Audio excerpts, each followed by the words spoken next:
Pour débuter cet entretien, est-ce que tu peux te présenter et me parler de ton parcours professionnel?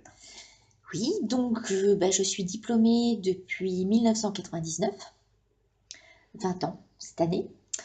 J'ai fait de la chirurgie viscérale, de la diabéto, de la néphro et de l'ortho depuis 2010. Euh, on a fusionné le 1er novembre 2018 et donc je suis amenée à m'occuper des chambres carcérales depuis ce temps parce que j'ai jamais eu l'occasion dans d'autres services et dans d'autres établissements Oui. qu'après. Tu as toujours travaillé sur l'hôpital de Chalon? J'ai fait 1 an et demi en clinique dans le sud de la France. Depuis, ouais. Donc je suis sur l'hôpital depuis 2001. D'accord. Et depuis 2010 ici? Ouais, en ortho. N'importe. Euh,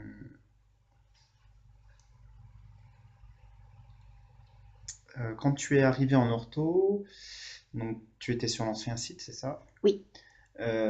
Est-ce que on t'a proposé l'ortho 1 ou ortho 2? Est-ce qu'on t'en avait déjà parlé des chambres sécurisées? Bah, je savais qu'elles faisaient partie de la chaire D sur l'ancien hôpital, mais moi, mon poste, il était en chaire C. Donc, je me suis jamais posé la question, est-ce que je vais être amenée un jour à m'en occuper? Et du coup, quand tu es arrivé là, Bah, pareil, on m'a proposé l'ortho 1, donc, bah, je m'en occupe pas. Bon. Et donc quand l'ortho 2 fermait et qu'on venait ici pour remplacer, alors oui, peut-être une petite appréhension, mais du coup, jamais pu savoir si j'allais bien m'en occuper ou pas, puisque quand j'étais en poste, j'ai jamais eu de détenus pendant les périodes d'été, d'accord. pendant les 3 semaines de fermeture de l'ortho 2. D'accord. Donc, de toute façon, tu savais qu'elles étaient là, tu savais que tu pouvais t'amener à aller là-bas, mais Quand du coup, tu je, y as quand jamais je, été. voilà. D'accord. Euh, Est-ce que dans ce service, il y a une difficulté pour recruter du personnel? Pour recruter du personnel Ouais. Alors, en c'est plus général en ou par rapport. général ou c'est ma question, elle est un peu orientée liée à ces chambres. Alors, honnêtement, je pense pas que ce soit les chambres sécurisées qui fassent peur. Je pense que c'est plutôt la charge de travail générale, les 30 patients avec l'effectif réduit. Et avant la fusion? Euh, C'était peut-être plus l'ambiance au sein du service d'ortho 2 qui avait, à mon avis, mauvaise réputation, qui faisait que les gens n'avaient pas trop envie de venir ici. Donc, tu penses que c'est pas du tout lié au détenu? Je pense pas.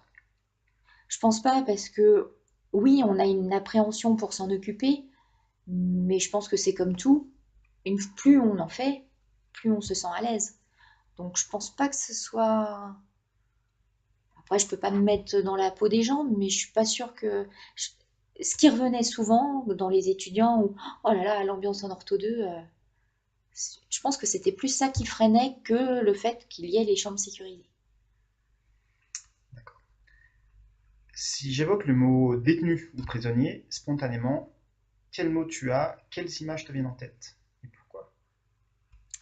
Et alors, c'est compliqué, parce qu'il y a plusieurs. Si je me pose en tant que soignante, c'est des gens comme les autres, mais il y a quand même l'image détenue. Alors, qu'est-ce qu'ils ont fait pour être détenus? Est-ce que c'est grave? Enfin, voilà, donc il y a quand même le fait où, enfin, je suis pas rassurée. Je suis pas rassurée. Et en plus, j'ai pas eu l'occasion de m'en occuper de beaucoup. Donc ça reste encore, je suis pas à l'aise. Voilà. Détenu, délinquant, enfin, voilà. Donc, tu restes plutôt sur ces deux mots-là. Ouais. D'accord. Euh, Même donc, s'il faut se dire que c'est des patients comme les autres, il y a quand même une petite réticence. J'y vais pas forcément sereinement. euh, quelles émotions peuvent s'exprimer face au détenu? La peur, le, oui, l'anxiété de pas savoir leurs émotions. D'ailleurs, il m'est arrivé quelque chose, j'étais ah, donc ça je te dirai peut-être l'anecdote après. Eh ben, c'était un détenu qui avait besoin de Spiriva. Donc tu sais, c'est le petit, voilà, le petit inhalateur qui, en temps normal, pour un autre patient, je le laisse dans la chambre. Là, j'ai fait la même chose, un petit truc en plastique. Oh bah comme ça, vous l'avez vers vous. Hmm. Je reviens avec ma collègue 1 heure après. Le monsieur était pas content parce qu'il avait toujours les entraves. Il avait l'inhalateur dans la main et il s'en est servi comme projectile et s'est passé à 5 cm de ma collègue. Et là, j'ai dit, ah, donc même un petit truc en plastique peut devenir Une arme. une arme.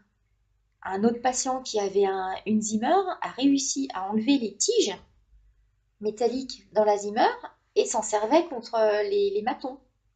Enfin, donc tu vois, alors oui, tous les détenus sont pas pareils, il ne faut pas faire une généralité, mais du coup, maintenant j'y vais quand même, enfin je suis plus méfiante, quoi. Plus vigilante. Ouais, vigilante, ouais, plus le mot comme ça. Et du coup, ouais, enfin, du coup de me dire, oui, alors attention, leurs émotions, sont peut-être plus amplifiées que par un autre patient, par exemple. Le fait d'être dans une petite cellule où il n'y a rien, pas de télé, il n'y a pas. Ça, ça peut exploser à tout moment, quoi.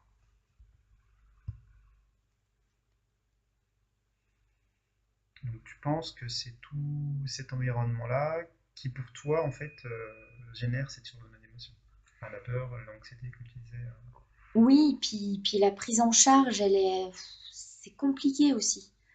Parce que les médecins ne se déplacent pas forcément dans la minute, on peut le comprendre. Mais du coup, eux, ils sont en demande et nous, on ne peut pas répondre à leur demande. Enfin, donc, ça met de l'huile sur le feu. Voilà. Alors, que sais-tu des détenus en général? Qu'est-ce qui amène à la détention? Pourquoi ils finissent en prison? Vraiment dans la généralité. Et après, on parlera au niveau des soins. Bah, généralité, pour moi, si tu es en prison, c'est que tu as fait quelque chose d'illégal. Donc ça peut passer du crime, du délit. Euh, Enfin, voilà, ça peut. Et comme on ne sait pas le motif de détention, et ben là, tu peux supposer plein de choses. Donc c'est là où le piège, parce que lui, qu'est-ce qui. Enfin, on est dans le flou. Alors c'est bien parce qu'au moins on ne porte pas de jugement.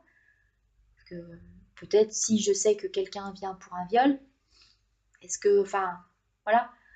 Mais du coup, l'imaginaire fonctionne et si, et si, et si. Enfin voilà. Mais pour être détenu, oui, je suppose que tu as fait quelque chose d'illégal. Oui.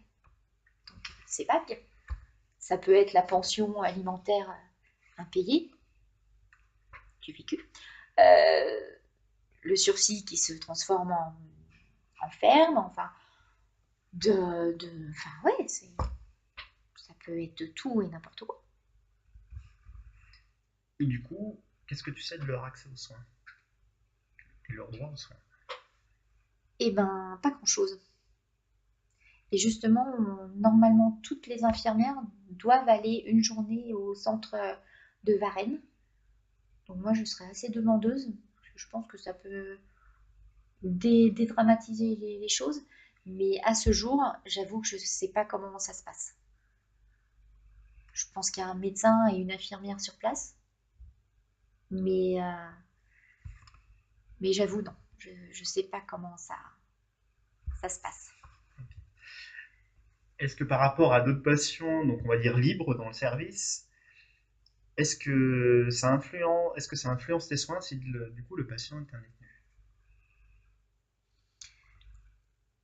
Oui, d'une certaine manière, dans le sens où s'il se met en colère ou tout ça, ben, par exemple la toilette, tu veux pas te laver, bah tu veux pas te laver. Alors qu'un autre patient, j'insisterais peut-être plus dans ce sens-là. Mais après, j'ai des prescriptions, je dois les appliquer, donc je les fais, voilà. Mais après, je vais pas me bagarrer. S'il veut pas le soin,